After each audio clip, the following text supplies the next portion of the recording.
Estamos con el antropólogo y arqueólogo italiano Mario Polia Pecconi, profesor honorario de la Universidad Mayor de San Marcos y autor de numerosas publicaciones sobre medicina tradicional y curanderismo andino. Usted ha investigado sobre medicina tradicional del norte del Perú. ¿Por qué el norte? Bueno, porque me pareció interesante, me encontré trabajando en la Universidad Particular de Piura hace años y subí a la sierra y empecé un trabajo de reconocimiento, entrevistas. En aquel entonces, hablamos de 1971, todavía el curanderismo era virgen, no había buenos maestros y muchas cosas para ver. En varias de sus publicaciones y también en conferencias se ha preocupado en aclarar el significado de la medicina tradicional. Hay ideas erróneas al respecto, ¿no? Bueno, la idea errónea fundamental es que cuando se habla de medicina tradicional y la persona no está informada, piensa que sean hierbas nada más. La parte de la fitoterapia, es decir, la curación a través de hierbas, es una parte de la medicina tradicional, pero no es ni la más importante ni la más interesante. Desde luego la más provechosa para la investigación científica, porque se pueden encontrar remedios nuevos, hierbas desconocidas. A mí lo que me interesa son las estructuras culturales, es decir, cómo el médico tradicional se relaciona con el paciente, el concepto de enfermedad, el concepto de curación. ¿La medicina tradicional cura? Si la respuesta es sí, ¿a través de qué métodos lo hace? Es muy sencillo. La medicina tradicional, y nosotros hablamos de medicina de lo que nosotros llamamos maestros curanderos, no los hierbateros, sino los maestros curanderos que son carismáticos. La medicina tradicional cura el cuerpo a través de la cura de la mente. Es una especie de psicoterapia tradicional, por la cual hay enfermedades que se manifiestan en el cuerpo, pero se dan como un desequilibrio en la mente. ¿Qué quiere decir un desequilibrio en la mente? Una falta de equilibrio, aceptación de nuestra propia vida, aceptación de nuestro rol en la vida, de nuestra propia persona. Entonces es una reequilibración de la persona, que obtiene efectos terapéuticos, pero sin tocar el cuerpo, porque pasa por la cura de la mente. ¿Qué significado tiene la salud en el mundo andino? La salud en el mundo andino fundamentalmente es equilibrio entre las dos energías que conforman toda la naturaleza y el ser humano, es decir, lo que ellos llaman calor y frío, ¿ya? Que son calidades de las plantas, de los alimentos, equilibrio con el ecosistema, es decir, con el mundo natural en que nosotros vivimos, equilibrio con la comunidad en la cual yo vivo, y el primer equilibrio es con uno mismo. Si uno está o no está contento de su propia vida, si tiene la fuerza de mejorarla, si cree que vale la pena vivir. Entonces, la medicina tradicional andina, el concepto de salud es eso, fundamentalmente. Las enfermedades del cuerpo se curan con las hierbas, pero las enfermedades de la mente la cura el curandero. Usted siempre enfatiza en la necesidad de diferenciar el curandero de otro tipo de operadores de la medicina tradicional. ¿Podría decirnos cuáles son esas diferencias? La diferencia, por eso, que el curandero, uno no va donde el maestro curandero para que le recete las hierbas, va donde el maestro curandero para que lo ayude a resolver ciertos problemas existenciales de su propia vivencia, de su propia vida. En cambio, si tienes unas enfermedades donde no es necesario que el curandero dé consejos de tipo espiritual, se va donde el hierbatero, donde el huesero, porque son todos operadores tradicionales, el que arregla los huesos, compone las fracturas, el hierbatero, que son grandes maestros, conocen secretos de hierbas, pero el que tiene problemas a nivel, digamos, de alma, va donde el curandero. El curandero muy poco trata de hierbas. Su terapia es ritual, son cantos, son consejos, es la visión a través de San Pedro, a través de la cual aconseja a sus clientes, sus pacientes.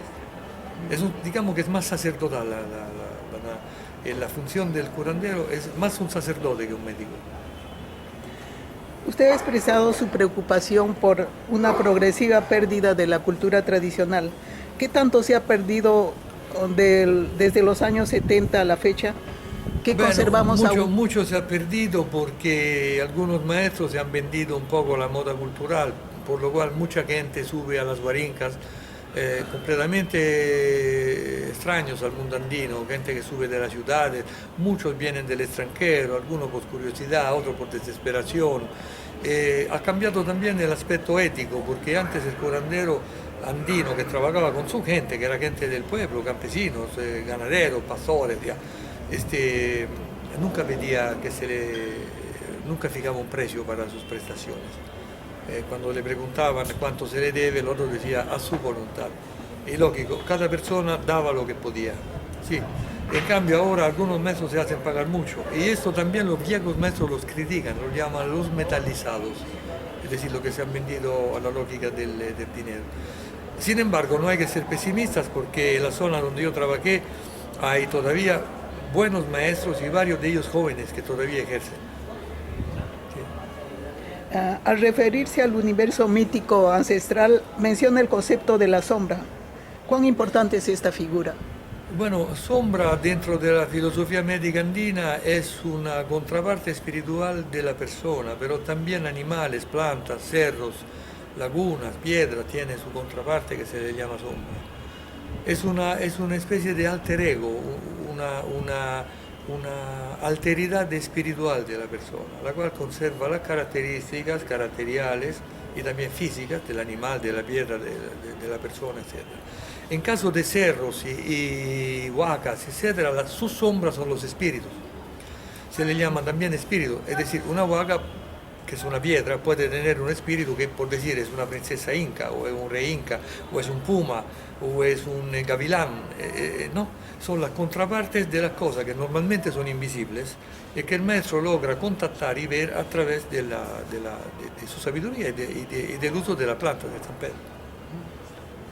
En uno de sus libros habla de los síndromes culturales. Sí. ¿Cuáles son ellos? Un síndrome cultural es una enfermedad que se manifiesta en el cuerpo, que pero tiene un origen psíquico. Por ejemplo, si caminando de noche en un bosque escucho ruido o veo una sombra que me cruza el camino, puedo tener un miedo fuerte porque estoy ya acondicionado que en este bosque hay fantasmas, hay sombras malas, y puedo resultar asustado. Y el susto es una enfermedad cultural que se cura solo a través del curandero. Porque supone, la persona tiene la idea que su sombra ha salido fuera del cuerpo, ha sido capturada por la vaca, entonces el curandero tiene que hacer toda una ceremonia para reintroducirle la sombra. Solo en esa forma la persona quedará convencida de ser curada. No podrá ser curada de ninguna otra manera. Ese es un síndrome cultural. En su libro La sangre del cóndor, los chamanes del norte, presenta la visión religiosa de los chamanes andinos en el norte del Perú. ¿Nos podría resumir, si se puede resumir, esa visión? La visión del curandero del norte es la vieja visión andina. Es decir, para ellos el mundo está animado. Animado quiere decir que cada cosa tiene su contraparte espiritual.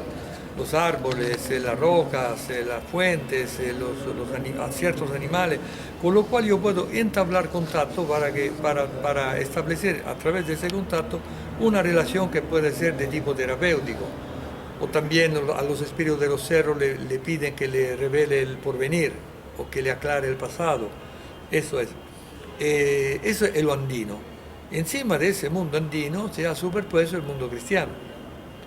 Entonces los viejos dioses andinos, Viracocha, Illapa, Inti, han desaparecido y han sido sustituidos por el sistema religioso cristiano.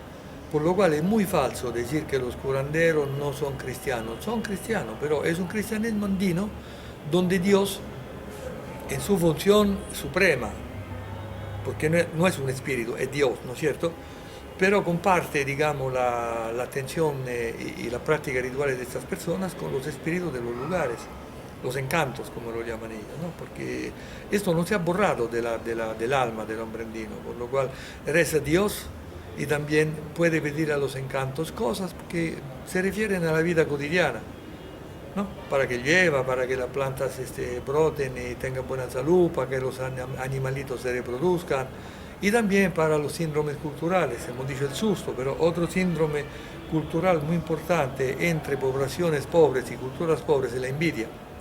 Es suficiente que una persona muestre algo nuevo o un poco mejor de lo que tienen los demás y se vuelve objeto de envidia. Y la envidia también dentro de su mentalidad es una energía que puede hacer enfermar.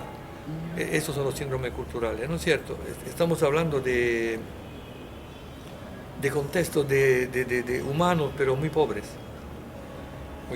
en los cuales la pobreza puede, también el miedo de la hechicería, el miedo de los brujos, ¿no? Son conflictos interpersonales en sociedades pobres que se dan. Esto pero más se da en la costa. El medio a los brujos más se da en la costa. Y la brujería, digamos así, la parte negativa del poder,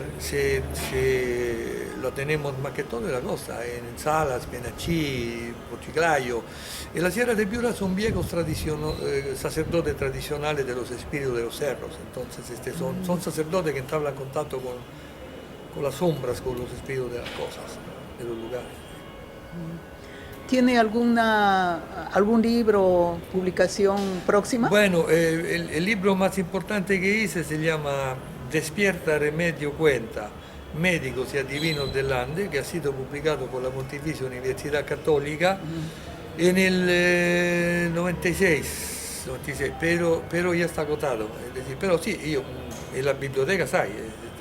Son 2 volúmenes donde yo hago meticulosamente, rigurosamente, con mucha paciencia, casi 800 páginas, todo lo que es el curanderismo del norte a través de entrevistas directas con los curanderos está en estos 2 volúmenes. ¿Piensan reimprimirlo? Yo pienso que sí, porque hay mucho interés, muchos los piden, vamos a ver si se puede reimprimir. Por mi parte no hay ninguna dificultad, si una editorial o una universidad me lo pide, se reimprime. Yo escribo un libro para que la gente lo lea y para que aprovechen de lo que está escrito. Bueno, muchas gracias. A usted.